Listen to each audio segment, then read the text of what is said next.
Absolutely. Hello, everyone. I am Janelle, Naomi Rouse, and I just want to welcome you into this space. I'm really grateful that you all are here. I'm going to pass it to my colleagues to introduce themselves. But just first, I am program manager at a Center for Racial Justice, the Center for Racial Justice in Education. And I'm based in Washington, D.C. So just a little about me. I see Shericka, so I'm going to pass it to her next. Hello, I'm Dr. Shericka Smith. I am a school social worker by trade, but I'm currently working for Fayette County Public Schools as the mental health coordinator, and that's in Lexington, Kentucky. I also serve as the crisis response team lead for the district. I do teach online courses at the University of Kentucky in the College of Social Work. And then in my free time, I do manage a private practice here in Lexington that's Black owned, woman owned. And so I'm excited to be here. Thank you all for joining our group, Tiarra. Thank you. Good morning, everyone. My name is Tiarra Fentress. I use she, her pronouns. I'm the behavioral health consultant at Puget Sound Educational Service District based in Seattle, Washington, and so grateful to be here with all of you today. Thank you. We can shift to the next slide. So we talked a little bit in the main room about the work that we've done as a collective in our cohort. And we were asked three questions, thinking about what we were faced with. So what were we going to do? And now what would we do moving forward? I'm sorry. So what do we know and what will we do moving forward? So we wanted to think about what we were faced with, and the three of us have been and continue to be educators, education leaders of color. Specifically, we are Black women. And I remember when I was in the classroom, when I was in the schools as an education leader, I would use affirmation cards almost every day to help me get through the different crises that came up, the different, sometimes microaggressions from my colleagues or people from network, and different difficulties that I faced with parents. I needed those visual reminders to help me to navigate through. Through the years, I've had many different cards that have helped me, and I've even written some affirmations for myself. So this is just a slide that shows an affirmation. It was a much longer one, but I'll read it out. You, dearest one, are that black butterfly. You are in your chrysalis. You are thinking your way to a dynamic and infinitely powerful new reality. Still yourself and focus on the light coming from within. So I will shift us into talking about the data, the proof, right? Because unfortunately, we do navigate these two worlds. We can feel these experiences, but we also know that the world we are in as educators wants science, wants data, wants so-called proof. Our lived experiences sometimes don't seem like enough. So even though I'm saying I live that, there's proof, there's data to support the difficulties that I face. And I'll just name one and then I'll turn it over to my colleague.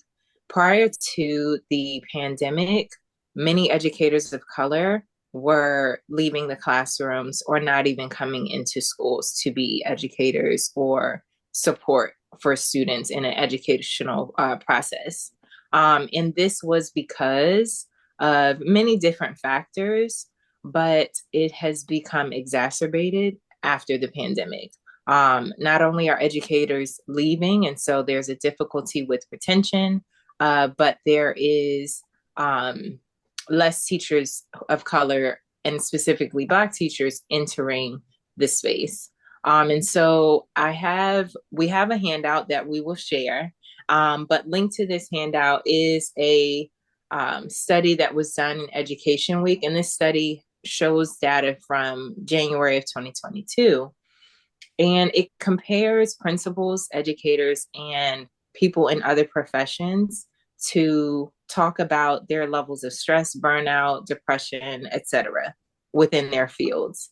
And overwhelmingly, teachers and principals have drastically higher percentages of stress, burnout that are related to their jobs in comparison to people who work in other professions, sometimes doubling their counterparts.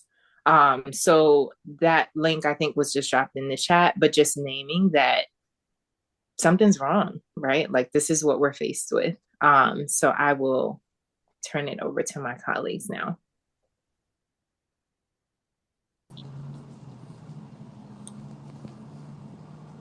You want me to go, Tiarra? Yeah. So just to kind of piggyback off of what Janelle said, it kind of made me think as a leader of the crisis response team, you unfortunately will have a student death in the district or a staff member death in the district. And immediately as leaders, you turn your crisis cap on and you get to work. You have to make sure that things are set in stone. And in order for us to go in and triage and provide this intervention, this brief trauma intervention to our students and staff. And so a lot of times I would hear my colleagues say to me, you're really calm in a crisis. You are great at crisis work. And at first I'm thinking, oh, well, thank you. This is what I'm called to do. And then it makes you wonder, is it really a good quality or is it desensitization, right? Because what comes often, you hear that the term is really lonely at the top. So what often comes with that is I'm doing all this work. We as leaders of color are doing all this work, but we're forgetting to check on ourselves. We don't have anyone to check on us because we're so busy checking on other people. And so the nature of the work, right? On top of, I'm a leader of color, and so I'm faced with the microaggressions, and I'm faced with being in predominantly white spaces, which sometimes comes with that emotional and psychological toll of just always being maybe asked to speak for my race or comments, that make me feel that I don't even really need to be or deserve to be in this space. So talking with Janelle and Tiarra about this together, I think, like Janelle said, she normally uses cards or has used cards in the past. The cards that I use were actually for therapy sessions, for other clients, right? So it didn't really click. It dawned on me like, hey, I need this for myself. And so I think this project was one of those eye openers, like with the nature of the job, also with what we face being a leader of color in the job. Is kind of what led this work. Thank you. Just to piggyback on what they're both saying, we had a beautiful opportunity to come together and talk about our experiences. A lot were similar, some were different, and it was a chance for us to kind of talk across our spectrum of experiences. In my work in schools, I do a lot of suicide prevention work. And I'm always and postvention work. And so after the loss of a student or loss of a staff member, or even thinking about suicide prevention, I'm constantly sitting with it falling short, where we're saying, we're happy that you made it through the day and now my work is done.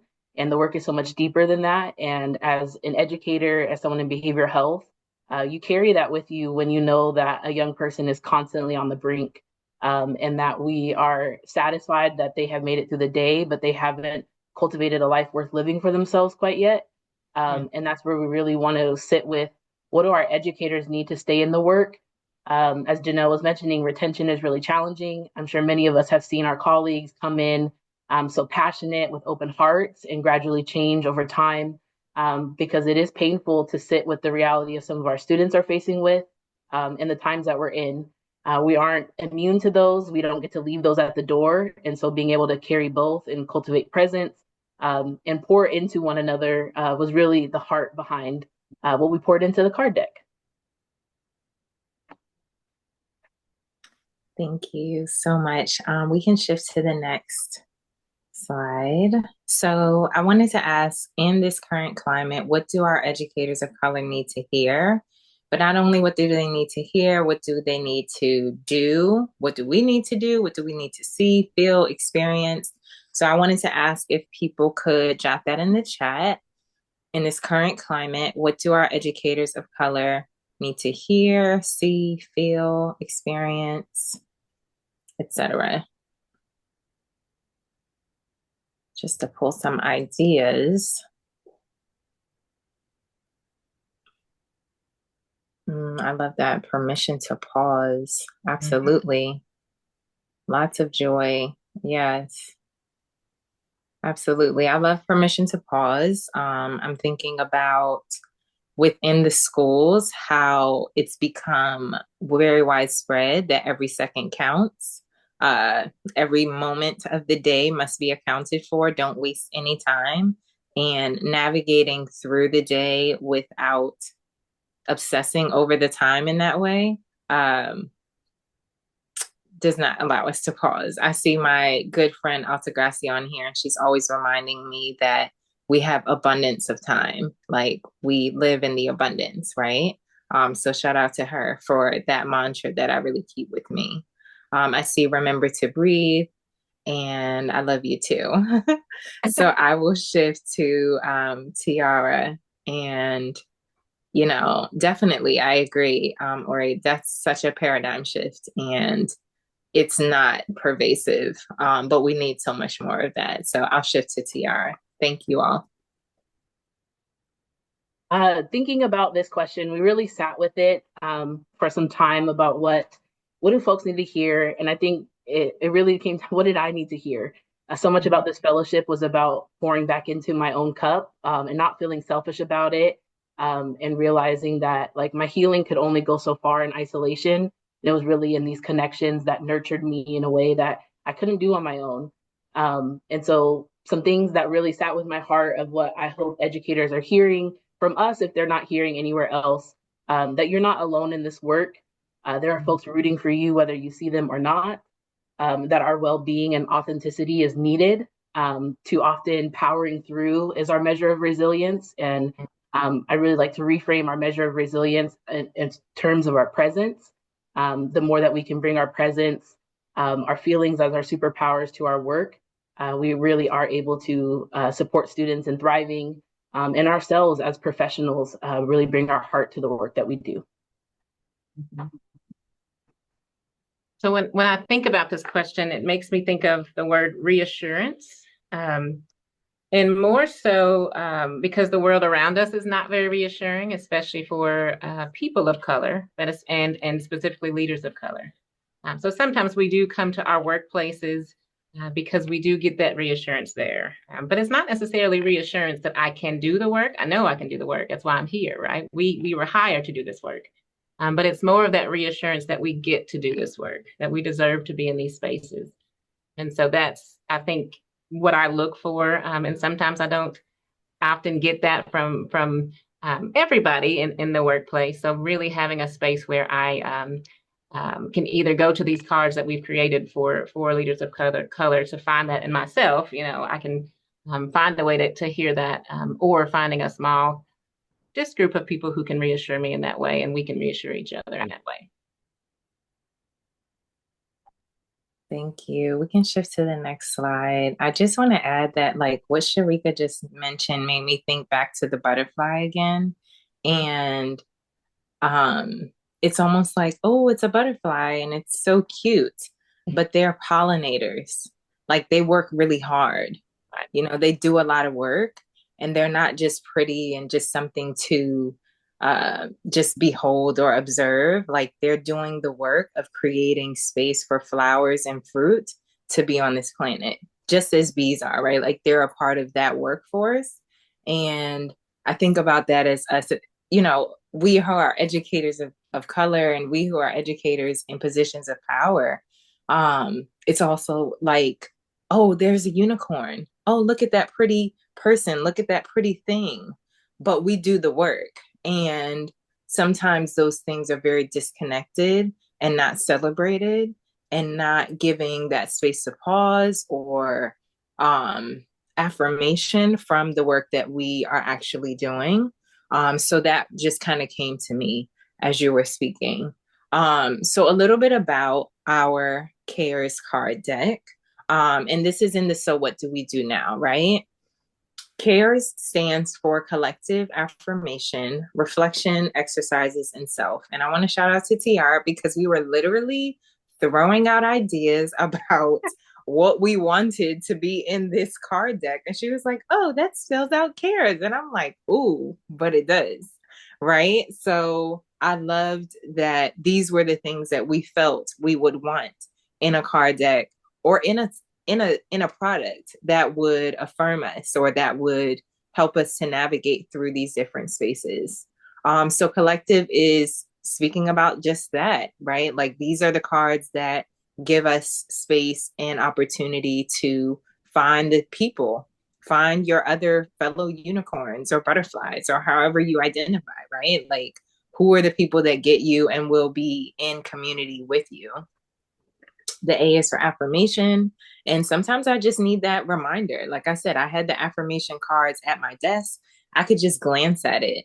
It got to the point that others who were in my office will be like, what's the affirmation today, Rouse? What it is, like drop it on us. So they knew that that would be on my desk for myself, and they started to expect that as well. It became contagious.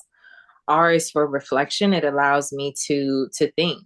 Um, what am I feeling, doing, being in this process that I'm experiencing? E is for exercises. We know that we live in these bodies, right? Like we're not these bodies, but we live in these bodies. And so movement, breathing, being allowed to stretch my body, move my body, that's really, really important. And so the E cards, the exercises cards will allow us to settle back into our bodies. And then finally, the self cards. We were talking about the capitalization of self care and how it's like, I just bought a mocha latte. That's like what's considered self care these days, right?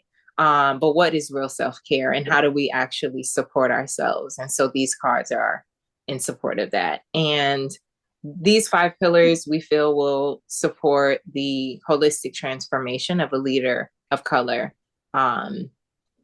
And I'll just finish with saying we do have some emergency cards that are not here or listed here, but they would also be C for crisis in the event that because we are people who work in crisis management, there is a crisis. We want to have some cards to support as well. So I will turn it over to my colleagues to talk more. Yeah, this was such a beautiful process to collaborate. As you can see, our personalities are different, and it was really fun to bring them all together. When we're thinking about these cards, I really sit with that. We really can't mitigate or prevent harm from happening when you work in crisis response. There's losses, there's things happening in community and around the world. And it's really about finding practices that solidify recentering, and really encouraging our leaders of color of having tangible practices to recenter, and that being their measure of wellness, if they have the tools in order to do that. And that some of us aren't in spaces where we have a strong community, where I can walk across the hallway and go see Janelle and Shericka for that pep talk. And so I hope that this card deck serves as that gentle reminder, that hug, that nod that you just need to get through the day, and know that you are cared for and loved on. Love that. For me, I think about what I needed or currently need as a leader of color. And like Janelle said earlier, she was used to having cards close by. And I do think that you mentioned something about it being contagious, right? So as leaders, if we are modeling our own, when I need this, I'm going to go to these cards. When I need this, I'm going to practice in self-care. Imagine what that will do to the people who are working with us and under us and alongside us. So I'm a huge believer in if there's a gap, you figure out what that gap is and you fill it. And so I do think working with Janelle and Tiarra, they've really kind of opened my eyes to realizing that this is not just for other people. This is for me too, right? This is for all of us. And so I'm excited about especially the affirmations and the self-care reminders because a lot of people think that we don't have time for self-care. Self-care is selfish. Me actually taking time to breathe or do something for myself in some people's eyes, they think it's selfish. And so just those reminders of why we're here and being deserving of the space and to take care of our own selves so that we can continue to thrive in this space. It's been a really, really great journey to get here. Thank you. And I think we can shift to our next slide to talk about now what will we do? So we know that we cannot pour from an empty cup. That is so oversaid, but we often do, right? When I am navigating a child's crisis, it doesn't matter that I didn't eat my breakfast, that I actually forgot to eat my lunch. I must be here with this student. I must help them calm down. I must do this. I must do that, right? And so we recognize that. However, in the moment of crisis, we often do. And so, what are the tools, resources, and practices that we can put in place to continually fill our cup? I think sometimes we do. We have to give from an empty cup or from a cup that's not as full or overflowing. But if we have constant practices in place, we will have the tools to fill up our cup and to support ourselves through that. So here are some quotes from our fellowship, and I'm going to just actually pause and give space for you to read. And then we can have a short discussion. I'll pause for like 1 minute.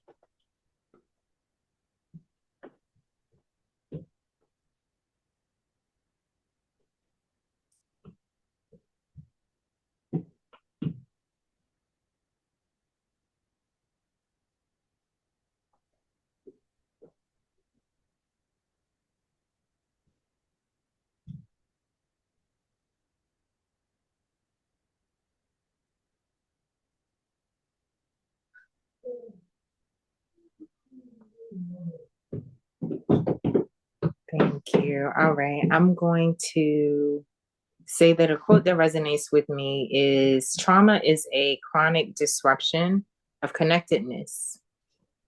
Stephen Borges, Dr. Stephen Borges. And for me, that really shifts the way that I think about trauma. I have thought about it as something that someone has experienced and it's been done to them. However, the person who is enacting the trauma is also disrupting connectedness within themselves. It is one of those things that is two ways, and healing for traumatic things must be done on both sides.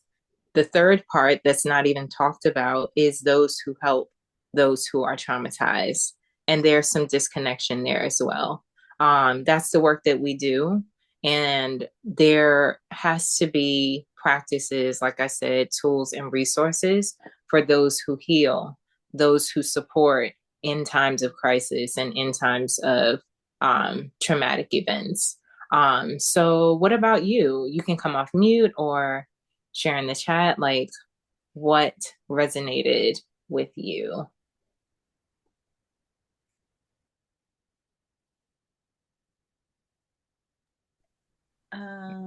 One, congratulations. Congratulations. I love this. I love it. I love it. I love it.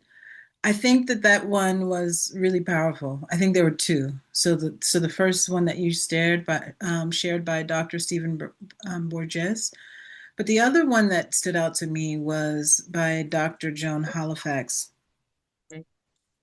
Empathetic distress, feeling of deep empathy for those you serve, coupled with knowing you've done all you can and there is still suffering. That one right there, I think that one really,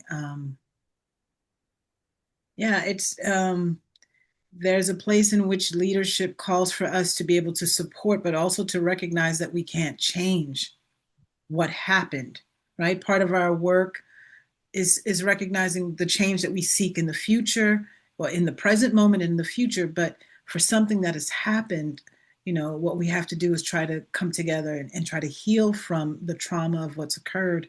but recognizing that there'll still be suffering. That one really resonated with me.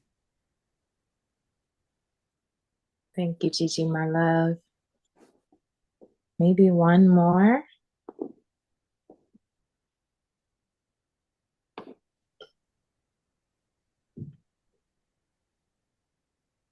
One more that resonates with you or makes you think about trauma or any of those things in a different way. Hello. Uh, Hello. I just want to say thank you and congratulations on your long journey. I was in your shoes last year, and so I know the struggle and all that you guys went through to get to where you are today. But it's so fulfilling. But the quote that I got that resonated with me is the one by Joan Halifax or Joanne Halifax. The empathetic distress. I think that you're trying to do all that you can, but it's still you're still trauma. The suffering is still there. So I kind of can relate to that. All of the quotes were good, but that one kind of stood out for me. Thank you for sharing. There's so much that I want to say to that. I'm going to be brief because I have to give space to my co-facilitators, but I would just say this very briefly.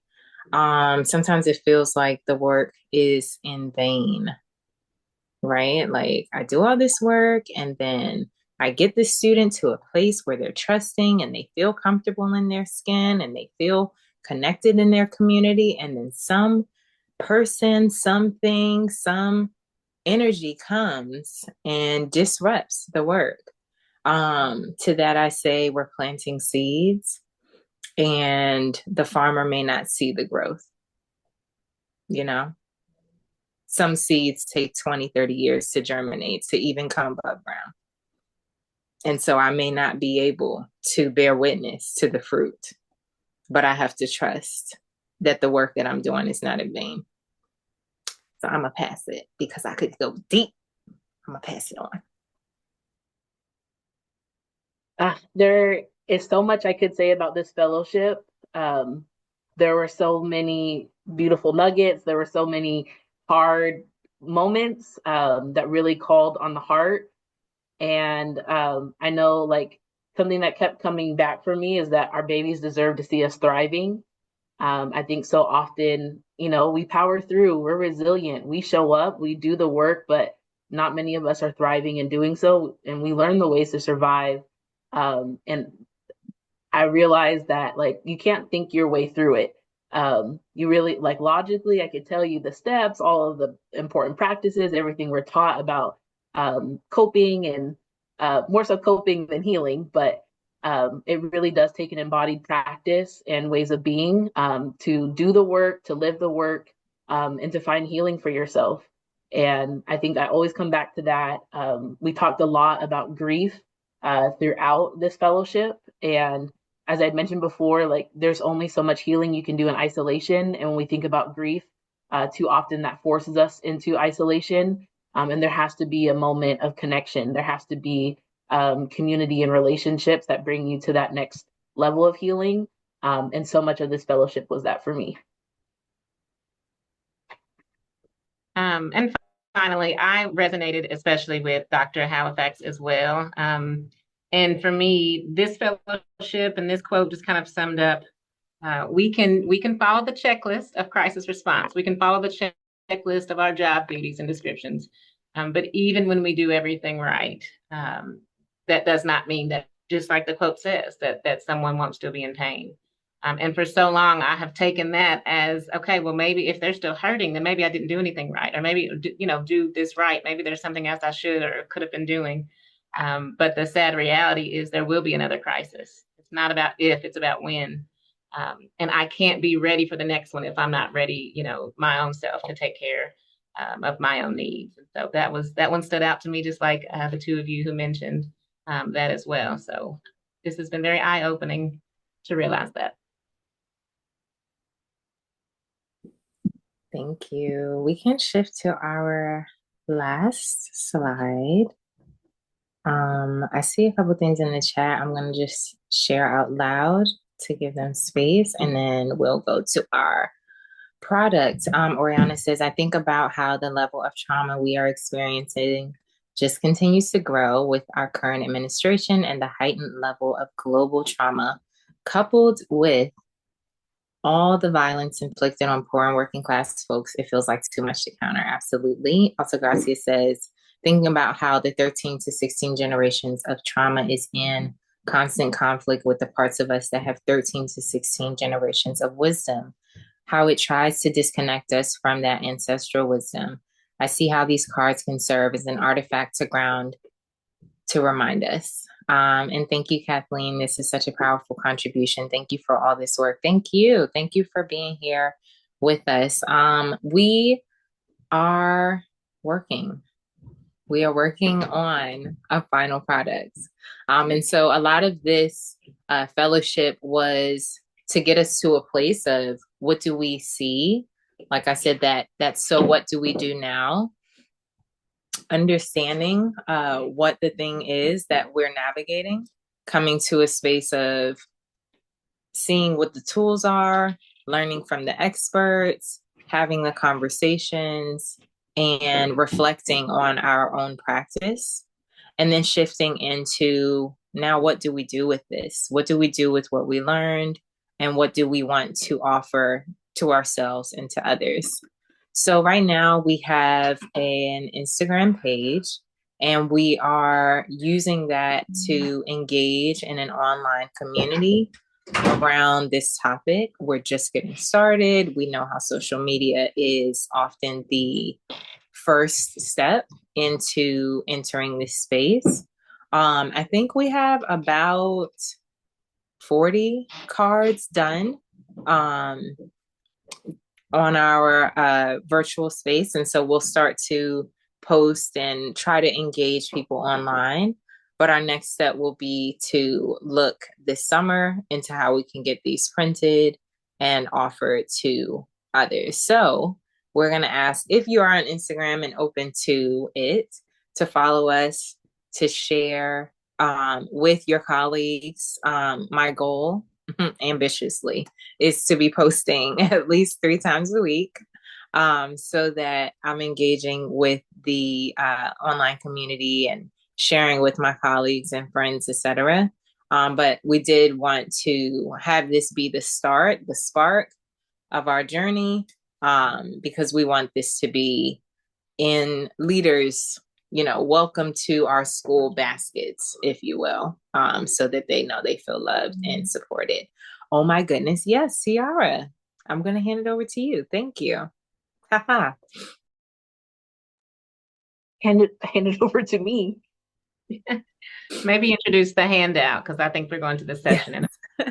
Oh, sorry. Yes. So as Janelle was mentioning, we are working towards a final product, but we do have a bit of a sample to show you all in the direction that we are going. I think Oriana has that file, if she could share that with you all so you can see. And then as we get closer to that final product, social media will probably be the best place to get those updates and find out more information.